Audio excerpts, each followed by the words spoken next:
하나님의 은혜입니다. 요즘 그 화제인 책이 하나 있습니다. 황인곤이라는 사람이 쓴 오무교회가 온다라는 책인데요. 오무교회가 뭘까요?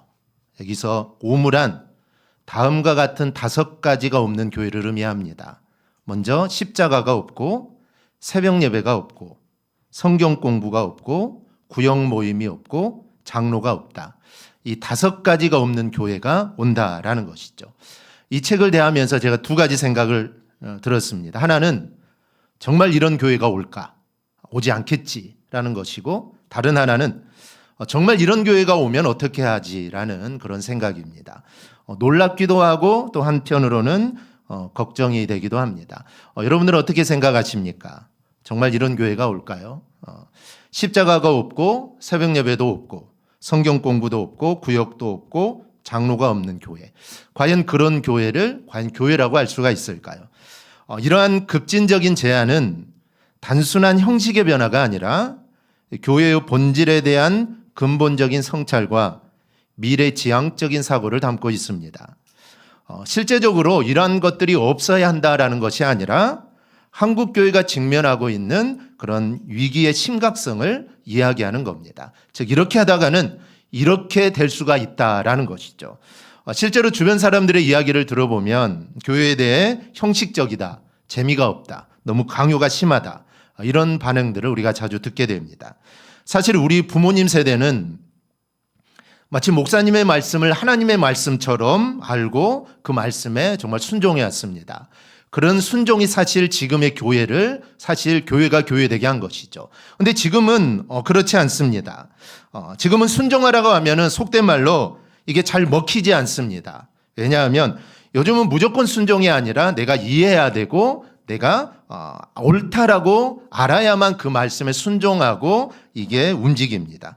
그 말은 시대가 많이 이제 변했다라는 것이죠. 그런데 이러한 시대의 변화를 외면하고 기존 방식을 고집한다면 교회의 미래는 더욱 어두워질 수밖에 없다라는 것이 이 책의 그 주된 내용입니다. 이 오무교회가 온다라는 것은 한국교회가 직면한 위기를 정확히 진단하고 미래를 위한 혁신적인 대안을 제시한 의미 있는 책이다라고 많은 목회자들이 이렇게 이야기를 합니다. 비록 우리가 이 모든 100% 동의하기는 어렵지만 변화와 필요성과 방향성에 대해서는 우리가 깊이 공감할 수 있습니다. 저는 가끔 이런 생각을 해봅니다.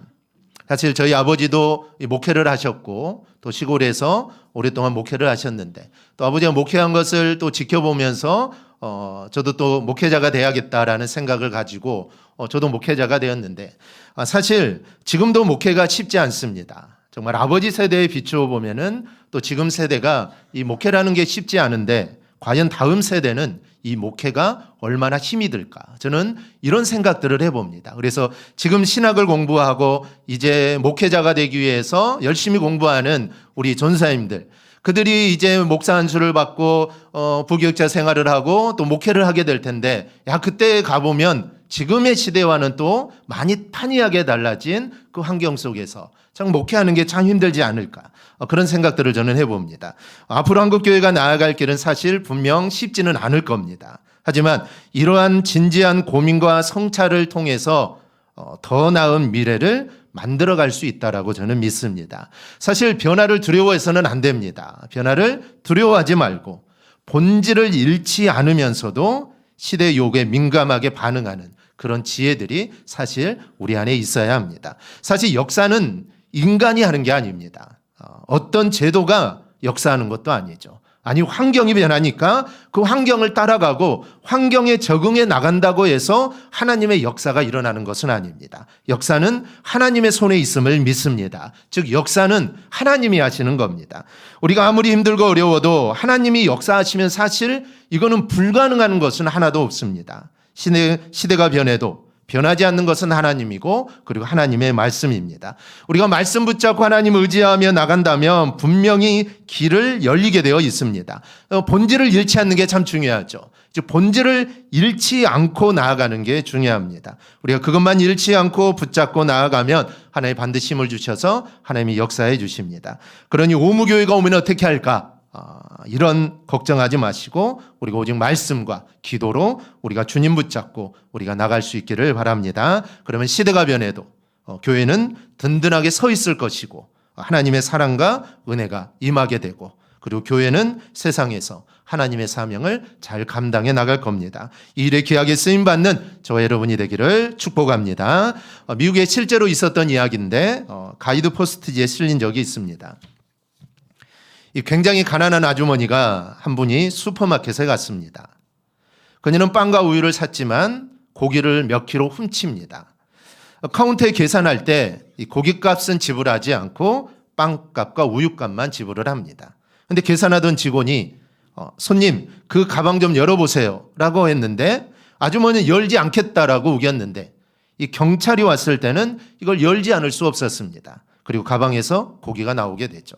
그녀는 경찰서로 끌려가게 되고 재판을 받게 됩니다. 재판관은 그 가난한 아주머니를 부드럽게 신문합니다.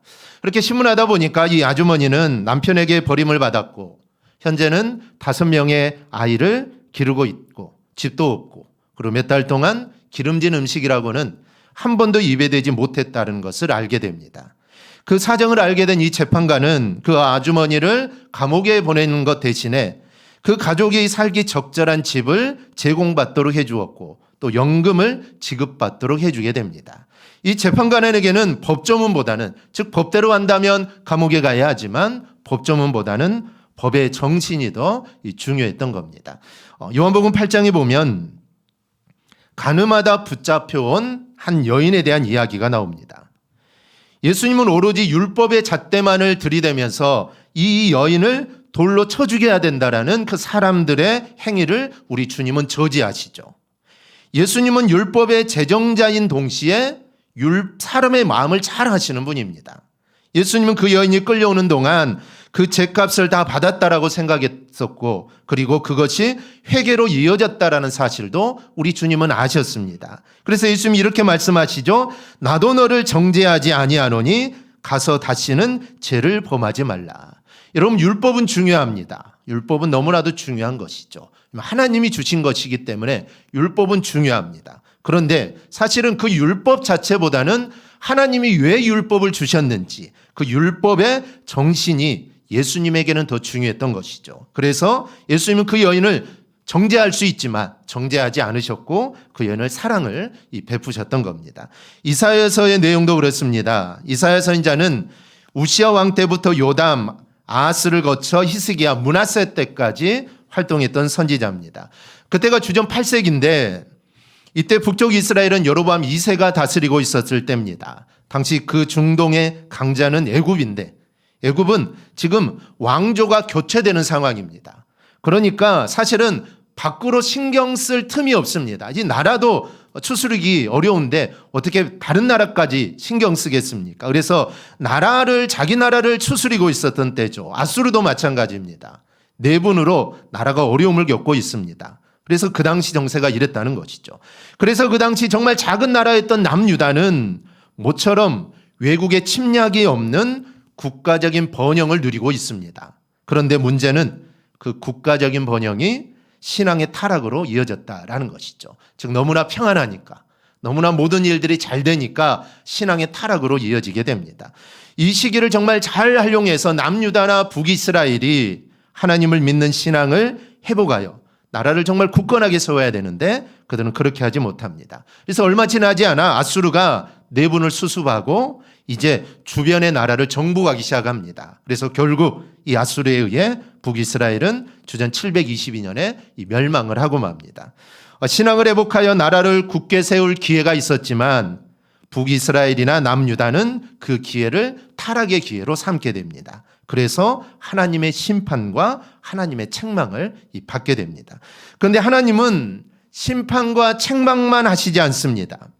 비록 죄를 지어 하나님의 진노를 샀지만 그럼에도 하나님은 그 백성을 버리지 않으시고 지키시고 인도하시고 내가 너희를 보호하겠다고 하십니다. 그리고 실제로 하나님은 그들을 보호하시고 또 인도하십니다.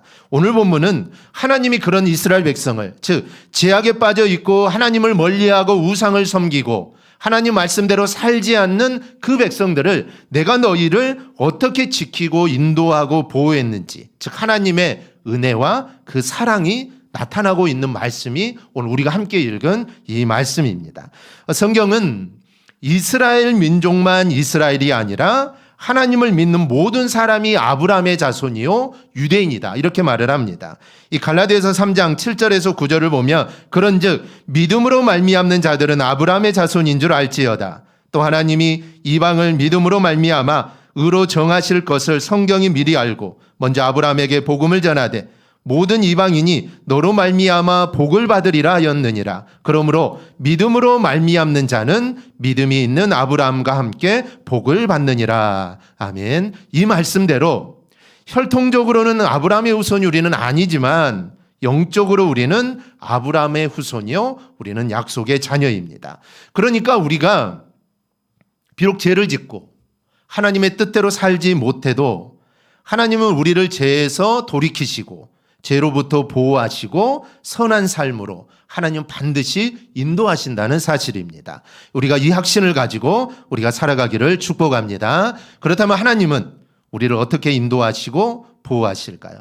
첫째, 하나님은 우리를 지명하여 불러 구원하시고 자신의 것이다 라고 하십니다. 이 본문 1절에서 말씀하는 대로 하나님은 이스라엘 사람들에게 이스라엘아 너를 지으신 이가 말씀하시느니라. 너는 두려워하지 말라. 내가 너를 구속하였고 내가 너를 지명하여 불렀나니 너는 내 것이다. 주님이 이렇게 말씀하십니다.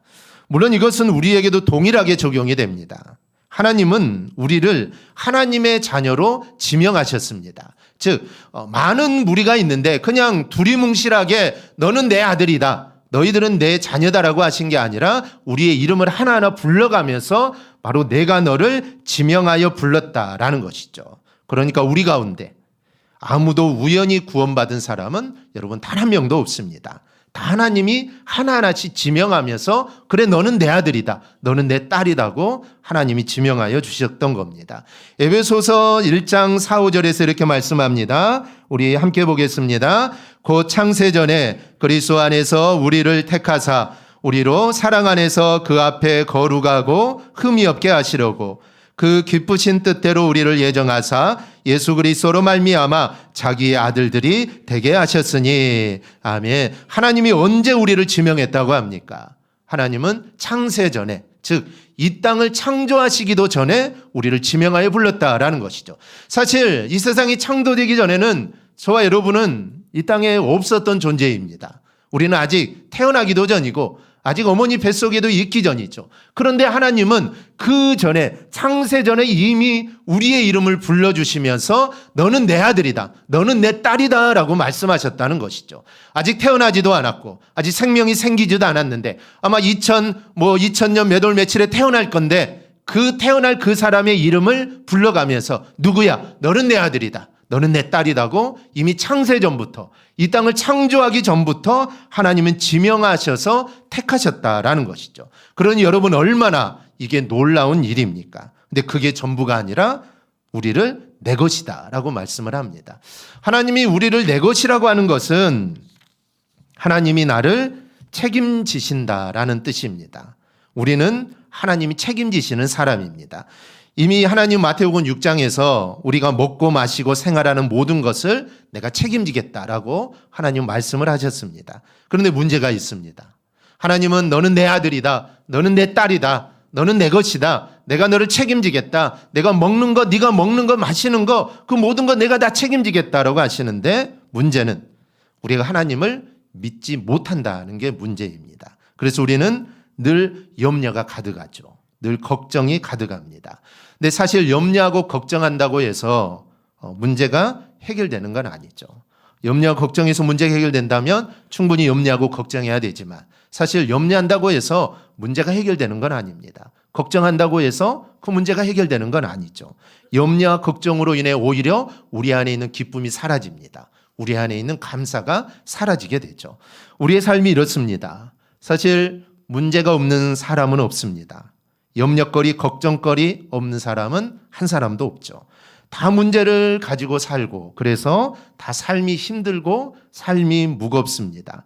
이 배우이자 극작가인 이 찰리 채플린은 인생은 멀리서 보면 희극이고 가까이 보면 비극이다 이런 말을 했습니다. 이 말이 맞습니다. 우리의 삶을 돌아보면 온통 힘든 것 투성이어서 사실 우리의 삶은 비극 같습니다. 사실 멀리에서 바라보면 우리가 그 사람을 잘 알지 못하면 그 사람이 참 행복한 것 같지만 사실 이야기를 나누다 보면 사실 많은 문제들이 있습니다. 참 인생이라는 게 참 비극이구나 그런 생각들을 하게 됩니다. 그런데 우리 하나님이 우리를 지명하여 불러서 구원하셨고 우리를 하나님의 것이라 하시기에 결국 우리는 모든 어려움을 이기고 기쁨과 감사로 우리는 살아갈 수 있게 되는 겁니다. 그래서 우리의 인생이 사실은 비극 같지만 사실 우리의 인생은 비극이 아니라 사실 우리의 인생은 희극입니다. 근데 중요한 것은 이 사실을 믿고 하나님을 내가 의지하며 사는 길입니다. 이러한 믿음이 우리 안에 가득하기를 축복합니다. 믿는 자에겐 능히 하지 못할 일이 없다라고 주님 말씀합니다. 즉 내 안에 걱정이 있고 근심이 있고 또 해결될 문제가 있지만 주님을 믿으면 이거는 해결하지 못할 일이 없다라는 것이죠. 즉 주님을 믿으면 모든 것이 가능하다라는 것이죠. 그런데 우리가 믿지 못함이 바로 문제인 것입니다. 우리가 하나님을 온전히 믿고 온전히 신뢰하면 하나님이 우리를 책임져 주시는 겁니다. 둘째로 하나님은 우리를 어떤 상황에서도 지키시고 인도하신다고 하십니다. 오늘 본문 2절입니다. 내가 물 가운데로 지날 때에 내가 너와 함께 할 것이라. 강을 건널 때에 물이 너를 침몰하지 못할 것이며 내가 불 가운데로 지날 때에 타지도 아니할 것이요 불꽃이 너를 사르지도 못하리니. 하나님 우리를 지명하여 불렀고 구원하셨고 우리를 내 것이다라고 했기 때문에 우리를 책임져 지시기에 우리가 정말 깊은 물 같은 어려움을 만나도 우리 주님이 함께 할 거라는 겁니다. 심지어 강이나 바다 같은 어려움을 통과할 때도 물이 우리를 침몰하기나 해하지 못하게 하신다고 합니다. 또 우리가 불 같은 어려움을 지날 때도 타지 아니할 것이고 불꽃이 우리를 태우지 못할 거라고 합니다. 즉 하나님만 의지하면 어떤 상황 가운데도 우리를 지키시고 인도하신다는 하나님의 말씀입니다. 이 말씀을 보면 우리가 두 가지 사건이 생각이 납니다. 하나는 홍해를 건넌 사건이고 또 하나는 다니엘의 세 친구 사건입니다. 이 홍해를 건넌 사건을 보면 이스라엘이 출애굽하여 가나안으로 가는데 앞에는 홍해요. 뒤에는 애굽의 추격군입니다. 앞으로 가면 홍해에 빠지고 가만히 있으면 애굽군에 의해 죽임을 당할 수 있는 그런 위급한 상황을 맞자 백성들은 아우성을 치기 시작하죠. 이때 모세가 이렇게 말합니다. 출애굽기 14장 13절 14절입니다. 우리 함께 보겠습니다. 모세가 백성에게 이르되 너희는 두려워하지 말고 가만히 서서 여호와께서 오늘 너희를 위하여 행하시는 구원을 보라. 너희가 오늘 본 애굽 사람을 영원히 다시 보지 아니하리라. 여호와께서 너희를 위하여 싸우시리니 너희는 가만히 있을지니라. 아멘. 그리고 이어서 하나님 모세에게 이렇게 말씀합니다. 이스라엘 자손에게 명령하여 앞으로 나아가게 하고 지팡이를 들고 손을 바다 위로 내밀어 그것이 갈라지게 하라. 이스라엘 자손이 바다 가운데서 마른 땅으로 행하리라. 절체절명의 위기의 순간 하나님은 백성들을 홍해 쪽으로 나가라고 하시고 모세에게 지팡이를 내밀어 홍해를 갈라지게 하라고 합니다. 그러자 그렇게 아우성치던 백성들이 원망을 그치고 앞으로 나아갑니다. 모세는 지팡이를 내밀어 홍해를 갈라지게 합니다.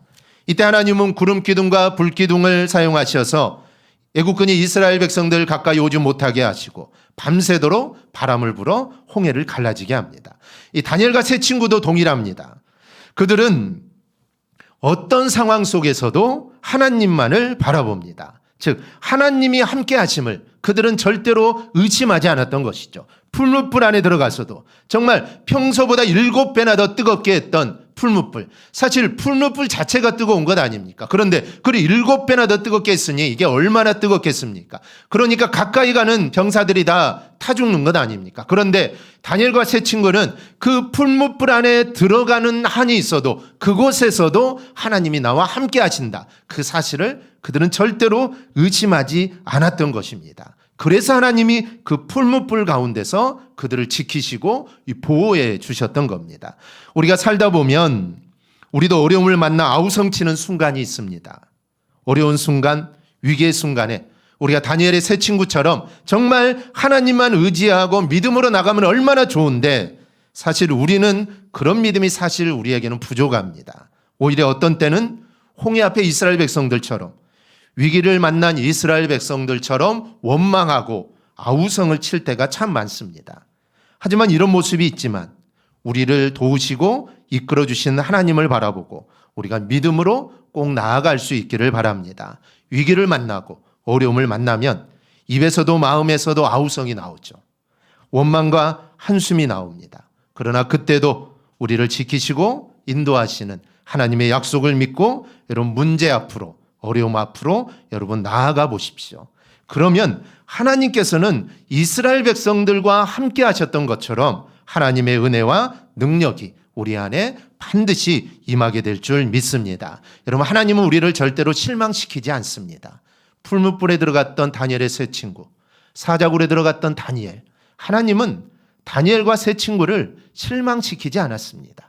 사실 사자굴에서 살아남는 거, 풀무불에서 살아남는 거, 사실 이거는 불가능한 일 아닙니까?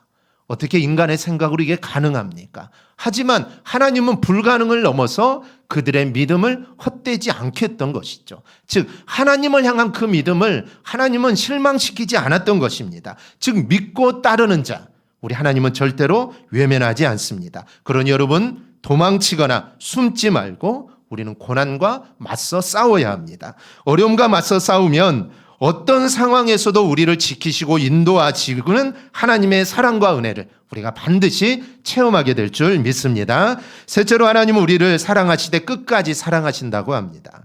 하나님은 본문 3절부터 이스라엘과 우리를 향해 나는 너의 하나님이고 너 이스라엘을 구원하는 거룩한 자다라고 하십니다. 내가 이스라엘을 구원하려고, 이스라엘 백성을 구원하려고 애굽과 구스와 스바를 이스라엘의 몸값으로 내주었다라고 합니다. 또 내가 이스라엘을 소중하고 귀한 존재로 여겨 사랑해서 내가 다른 민족을 희생시키서라도 이스라엘의 생명을 내가 구하겠다라고 합니다. 그러니 두려워하지 말라는 것이죠. 내가 너와 함께하겠다라는 것이죠. 내가 내 백성을 동방과 서방에서 이끌어낼 것이고 북방에서 그들을 놓아주라고 말하고 남방에서 그들을 억류하지 말라고 내가 할 것이다 라고 합니다. 내가 내 자녀들을 세계 각처에서 돌아오게 하는데 그 이유는 그들이 다 내 백성이며 내 영광을 위하여 내가 창조한 자들이라고 합니다. 이렇게 하나님은 이스라엘을 사랑하시되 끝까지 사랑하시는 분입니다. 근데 사실 이스라엘은 그런 사랑을 받을 자격이 없죠. 그런 자격이 없지만 하나님은 그런 자격이 없는 자이지만 그들을 사랑하시고 끝까지 사랑하신다는 겁니다. 우리도 마찬가지입니다. 하나님은 우리를 끝까지 포기하지 않고 우리를 끝까지 사랑하십니다. 마치 주님의 명령을 버리고 다시스로 도망가는 요나, 그 요나를 하나님은 따라가십니다. 사실 요나의 모습이 우리의 모습입니다. 사실 요나가 하나님의 명령을 어기고 도망갔는데 그 모습이 사실 우리들의 모습입니다. 그런데 하나님은 요나를 끝까지 따라가시죠. 정말 요나는 내가 하나님을 피해서 숨어야겠다. 여기는 하나님이 오시지 않겠지. 내가 여기에 숨으면 하나님은 나를 찾지 못하겠지. 그런데 하나님은 그 요나를 찾기 위해 정말 많은 곳들을 뒤져가면서 끝내 요나를 찾으십니다. 그 배 밑바닥에 내려가서 자고 있는 그 요나, 거기까지 가서 요나를 끝끝내 찾으시죠. 그리고 그에게 다시 사명을 주시고 선지자의 삶을 살도록 하십니다. 이와 마찬가지로 설령 우리가 주님을 떠나 도망간다고 해도 우리를 끝까지 따라오시는 분이 우리 주님이십니다. 그래서 우리는 주님을 절대로 떼어낼 수 없습니다. 이 정도 했으면 주님도 떠나시겠지라고 하지만 주님은 절대 우리를 떠나지 않습니다. 끝까지 우리를 사랑하신다는 것이죠. 왜냐하면 7절 말씀대로 주님께서 나를 지었고 나를 만들었기 때문입니다. 여러분, 우리의 자녀들이 정말 부모를 아무리 못 살게 굴고 부모에게 욕을 하고 부모를 때려도 그 부모는 그 자녀를 절대로 버릴 수 없습니다. 왜냐하면 내가 낳았기 때문이죠. 그래서 자녀를 절대로 버릴 수 없다라는 것이죠. 하나님도 마찬가지입니다. 하나님이 나를 지었고 나를 만들었기 때문에 그래서 하나님은 우리를 절대로 포기하지 않고 끝까지 사랑하십니다. 요한복음 13장 1절을 보면 6월절 전에 예수께서 자기가 세상을 떠나 아버지께로 돌아가실 때가 이른 줄 아시고 세상에 있는 자기 사람들을 사랑하시되 끝까지 사랑하시느니라. 그래서 끝까지라는 말씀은 마지막 순간까지 최선을 다해 완전하고도 영원히라는 의미가 있습니다. 그러므로 제자들을 향한 주님의 사랑은 양적으로 질적으로 결코 부족하거나 다함이 없는 완전한 사랑이었던 겁니다. 저는 이 말씀을 대할 때마다 예수님의 마음이 과연 어떠셨을까라는 생각들을 해봅니다. 3년 동안 주님이 제자들을 가르쳤습니다. 정말 하나님의 나라를 위해 정말 훌륭한 일꾼이 되기를 바라는 마음으로 주님은 제자들을 3년 동안 함께 먹고 자면서 함께 이동하면서 3년 동안 열심히 가르쳤습니다. 그런데 제자들의 모습을 보면 사실 나약하기 짝이 없습니다. 정말 그들은 서로 높은 자가 되기를 원했고 네가 크냐 내가 크냐 내가 주님 오른편에 앉을 거야 내가 앉을 거야 그러면 나는 주님 왼편에 앉을 거야. 주님의 나라가 임할 때 그들은 높은 자리에 앉아서 한몫을 차지하려고 늘 그런 생각뿐입니다. 근데 사실 주님이 가르친 건 그게 아니죠. 너희는 낮아져야 된다. 섬기는 자가 되어야 된다. 주님은 늘 그런 말씀을 하셨는데 그들은 그 말씀을 이해하지도 못하고 서로 높은 자가 되려고 하고 서로 자기가 잘났다라고 그들은 그렇게 삽니다. 그리고 이제 그들은 배반하고 모두 다 도망갈 제자들입니다. 모르면 그렇다 할 수 있죠. 제자들이 나를 배신할 것 모르면 그렇다 할 수 있지만 주님은 그 모든 것들을 다 하시면서 세상에 있는 자기 사람들을 사랑하시되 끝까지 사랑하십니다. 그런데 예수님 포기하지 않고 끝까지 사랑하는 존재가 바로 저와 여러분입니다. 우리는 이런 하나님의 사랑과 은혜를 받는 귀하고 아름다운 존재입니다. 우리는 살면서 세상 사람들과 비교할 때가 참 많습니다. 잘 나가는 사람들을 보면 때로는 무기력해지기도 합니다. 그러나 그것이 하나님이 주시는 복의 전부가 아니라는 것을 알기 때문에 다시 믿음의 자리로 우리는 돌아오죠. 반대로 때로는 일이 너무나 잘 되어서 분에 넘치게 잘 먹고 잘 쉴 때가 있습니다. 그렇다고 그것이 육신을 위해 누리는 쾌락은 아닙니다. 부모가 자녀에게 갖는 가장 큰 기대는 자녀가 훌륭하게 되는 것이죠. 그런데 자녀가 훌륭하게 된 것이 기쁜 만큼 자녀에게 좋은 옷을 입히고 좋은 것을 먹이면서 기뻐하는 것도 부모가 누리는 기쁨 중에 하나입니다. 먹고 마시는 것이 전부라거나 복의 첫 번째 조건이라고 우리는 생각하지 않습니다. 마찬가지로 하나님께서는 사실 여러 가지로 우리를 기쁘게 해주십니다. 오늘 나에게 좋은 것을 주시면 너무나 감사하죠. 하나님은 오늘 나를 형통하게 하시고 일이 잘 되게 하시면 너무나 감사하겠지만 좋은 것을 주시지 않아도 그것이 우리가 받을 복의 전부라는 것을 아니라는 것을 알기 때문에 그래도 우리는 감사할 수 있습니다. 즉, 잘 될 때도 감사하지만 잘 되지 않을 때도 감사할 수 있다는 것이죠. 왜냐하면 그게 전부가 아니기 때문입니다. 우리는 하나님께서 우리에게 주시는 사랑과 은혜를 사실 말로 다 표현할 수 없습니다. 그 기쁘신 은혜를 우리가 어떻게 다 알 수가 있겠습니까? 그래서 찬송가 304장을 작사한 미국의 프레드릭 레만 목사님은 하늘을 두루마리 삼고 바다를 먹물 삼아도 한없는 하나님의 사랑 다 기록할 수 없겠네. 하나님의 크신 사랑 그 어찌 다 쓸까? 저 하늘 높이 쌓아도 채우지 못하리.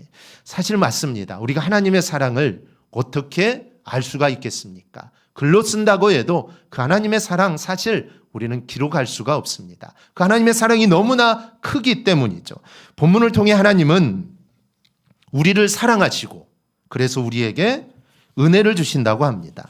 이 놀라운 말씀을 여러분 절대로 잊지 않기를 바랍니다. 혹시 여러분의 지금 삶이 여유가 있다면 지금 내가 하나님께 감사하는 삶을 살고 있는지 내 자신을 한번 돌아보시기 바랍니다. 지금 나의 삶이 어렵고 힘들다면 하나님께 더욱 가까이 다가가시기를 바랍니다. 하나님께 어려움을 아뢰고 하나님께 도움을 구하시기 바랍니다. 위기는 기회라는 말이 있습니다. 성도들에게 닥치는 위기는 하나님께 더욱 가까이 나아갈 여러분 기회가 됩니다. 그런데 이 기회는 아무에게나 오는 게 아닙니다. 내가 예수를 믿는다고 우리의 어려움이 위기가 기회로 무조건 바뀌는 게 아닙니다. 하나님께 나아가는 자, 즉 하나님께 기도하는 자에게 위기가 기회로 바뀌는 은혜가 임하게 될 줄 믿습니다. 그러니 여러분 위기가 올 때 기도로 하나님께 나갈 수 있기를 바랍니다. 그 방법이 위기를 기회로 만드는 길입니다. 그러면 이스라엘을 위기에서 구해 주신 것처럼 여러분을 위기에서 반드시 구해 주시고 여러분을 일으켜 세워주실 겁니다. 하나님의 사랑과 은혜로 나를 반드시 덮어주실 겁니다. 이런 하나님의 사랑과 은혜가 우리의 삶 위에 가득하기를 주님의 이름으로 축원합니다. 아멘. 기도하겠습니다.